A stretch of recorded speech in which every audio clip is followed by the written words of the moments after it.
Assalamualaikum warahmatullahi wabarakatuh. Alhamdulillah. Alhamdulillahilladzi an'amana bi ni'matil iman wal islam.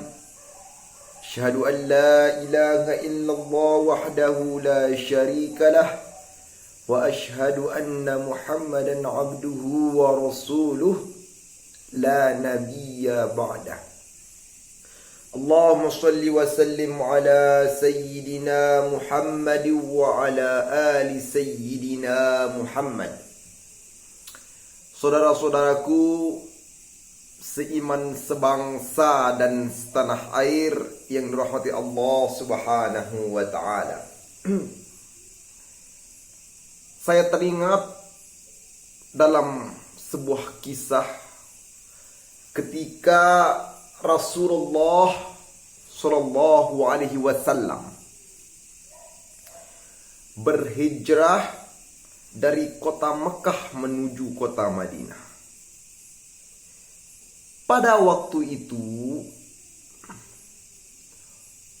terjadi suatu hal yang sangat menarik dalam prosesi perjalanan baginda Rasulullah Shallallahu Alaihi Wasallam. Ketika itu Madinah yang saat itu pintu gerbang terbuka untuk menyambut kedatangan baginda Rasulullah. Dari semua arah jalan, ketika memasuki gerbang tersebut terdapat sebuah pemandangan yang luar biasa. Bagaimana tidak, hadirin?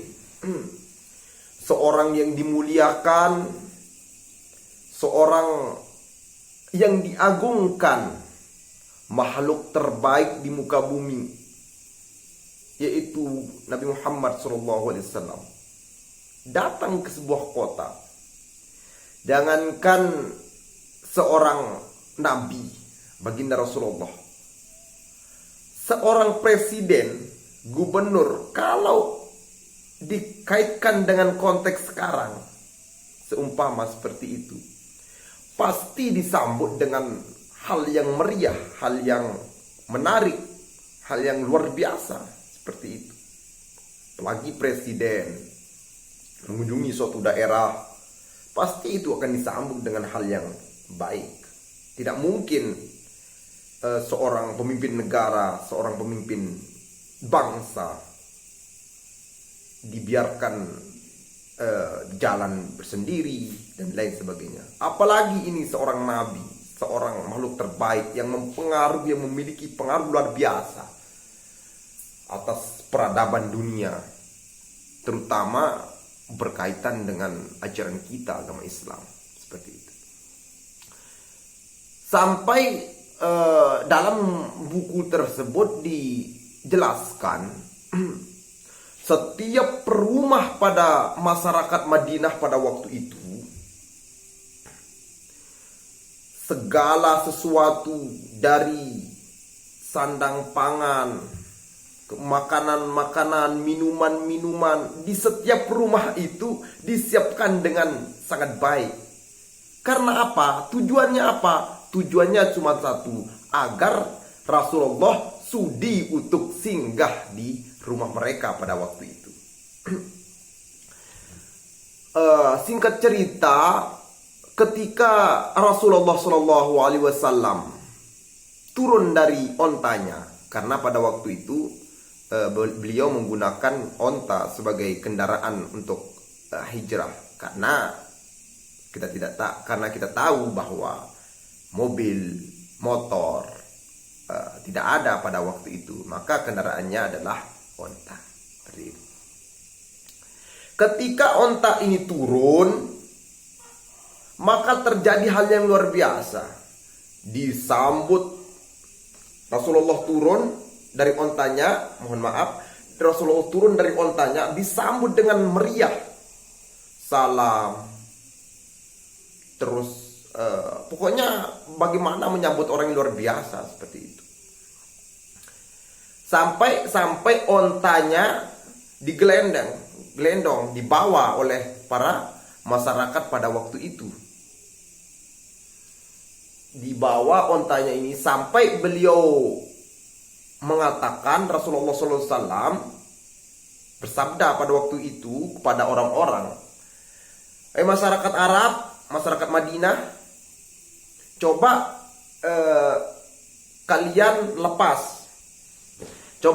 lepas onta itu, kata baginda Rasulullah. Kemudian dilepaskan onta itu, biarkan onta itu menunjukkan jalannya sendiri. Seperti itu sabda Rasulullah pada waktu itu untuk masyarakat Madinah. Dilepaslah onta itu. Tapi apa yang terjadi? Sesuatu hal di luar dugaan nalar kita. Yang pada waktu itu seingat saya, di tengah-tengah megahnya rumah-rumah warga yang lain, ada satu rumah yang sangat sederhana pada waktu itu, yaitu rumahnya Abu Ayyub Al-Ansari.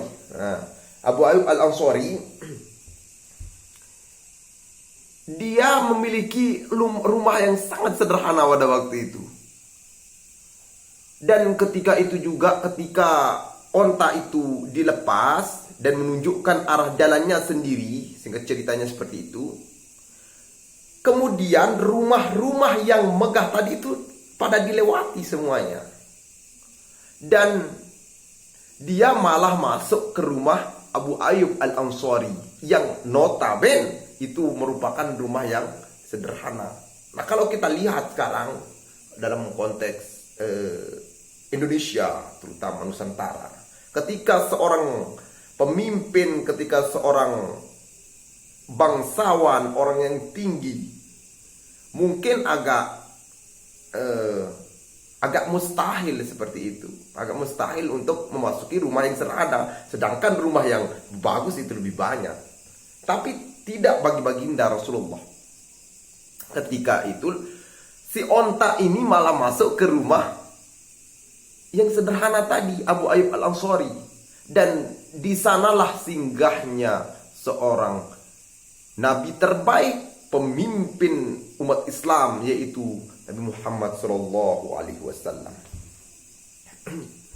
Dari kisah tersebut kita dapat mengambil sebuah ibrah, yaitu sifat ketawaduan yang dimiliki oleh Abu Ayyub Al-Ansari membuahkan hal yang luar biasa. Maka dijelaskan dalam sebuah hadis Rasulullah, man tawaddo'a rafa'ahullah wa man takabbara wada'ahullah. Barang siapa yang memiliki sifat ketawaduan, maka Allah akan meninggikan, Allah akan mengangkat derajat orang tersebut. Dan sebaliknya, barang siapa yang memiliki kesombongan, keangkuhan, ketakaburan dalam dirinya, maka Allah akan menjatuhkan orang tersebut. Hal itulah yang dicontohkan atau pelajaran yang kita ambil dari kisah tersebut. Dan pemahaman saya, seingat saya, yang menunjukkan onta itu untuk berjalan ke rumah yang sederhana itu adalah malaikat Jibril. Jadi yang menggerakkan onta itu untuk menjalankan kakinya ke rumah saudaranya itu adalah malaikat Jibril, saudara-saudara. Di sini menunjukkan bahwa sifat Rasulullah Sallallahu Alaihi Wasallam begitu luar biasa terhadap kerendahan seseorang. Maka Allah akan meninggikan derajat orang tersebut. Nah, kalau kita lihat kisah di atas, itu kan kisah dari Abu Ayyub Al-Ansari. Begitupun juga yang dicontohkan oleh Rasulullah sendiri. Ketika Rasulullah SAW telah ingin membuktikan ketawaduan baginda Rasulullah ketika beliau bersama para nabi dan rasul, ia menjawab pertanyaan dari Allah Subhanahu wa taala. Dikisahkan dalam sebuah percakapan di situ bahwa ketika Allah Subhanahu wa taala pertama berbincang dengan Nabi Ibrahim alaihissalam. Ibrahim, siapakah dirimu? Seperti itu. Apa jawaban Nabi Ibrahim? Ya Rabbi, ya Tuhanku, saya adalah Khalilullah, saya adalah kekasih Allah Subhanahu wa taala. Apakah Nabi Ibrahim tidak salah? Apakah Nabi Ibrahim salah mengucapkan itu? Tidak, jelas, karena beliau juga merupakan Khalilullah, yaitu kekasih Allah Subhanahu wa taala. Karena beliau juga memiliki julukan Khalilullah itu. Kemudian ditanya Nabi Musa, siapakah dirimu Nabi Musa? Musa alaihissalam, siapakah dirimu? Apa jawaban Nabi Musa? Jawaban Nabi Musa pada waktu itu adalah, saya adalah kalimullah, yaitu orang yang engkau ajak bicara. Itu jawaban Nabi Musa. Kemudian ditanya lagi Nabi Isa, siapakah dirimu ya Isa? Wahai Rabbku, ya Tuhanku, saya adalah Ruhullah. Saya adalah Ruhullah. Apakah jawaban Nabi Isa itu salah? Tidak, karena beliau memiliki julukan Ruhullah tadi. Tapi ketika Rasulullah SAW ditanya, ya Rasulullah, siapakah dirimu? Apa jawaban Nabi Muhammad SAW? Begitu luar biasa, hadirin. Jawabannya itu adalah, wahai Rabbku, ya Tuhanku, saya adalah anak yatim. Itulah yang menunjukkan ketawaduan baginda Rasulullah SAW. Dan diangkatlah derajat beliau di sisinya. Itu merupakan hal yang harus kita contohi pada masa ini. Terlebih dengan keadaan bangsa ini hari ini. Terlebih dengan apa yang terjadi pada negara ini. Krisis-krisis moral, krisis-krisis akhlak, krisis-krisis ketawaduan itu adalah hal yang sangat mahal harganya pada hari ini. Maka kita sangat mengharapkan pemimpin-pemimpin bangsa, dari presiden ke rakyatnya, dari DPR ke rakyatnya, begitupun dari menteri ke rakyatnya, bahkan dari segala aspek, dari guru-guru kita, bangsawan, negarawan, itu harus memiliki sifat-sifat yang dicontohkan oleh baginda Rasulullah SAW. Seperti pesan abah saya, kiai saya di pondok. Kalau kalian nanti pengen jadi orang besar, maka bersifatlah kalian seperti halnya padi. Padi itu kenapa, hadirin? Padi itu ketika dia sudah tua, ketika dia sudah mau dipanen, maka kita lihat bagaimana padi itu tidak pernah meninggikan diri. Pasti dia selalu menunduk. Maka hal itu harus kita aplikasikan, harus kita contohkan, harus kita praktekkan bersama sebagai wujud, sebagai pelajaran, sebagai hal yang harus kita terapkan dalam kehidupan sehari-hari. Mungkin seperti itu.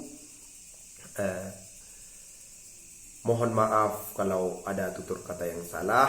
Terima kasih atas segala perhatian. Mohon maaf atas segala kekhilafan. Usikum wa nafsi bitaqwallah. Wallahul muwafiq ila aqwamit thariq.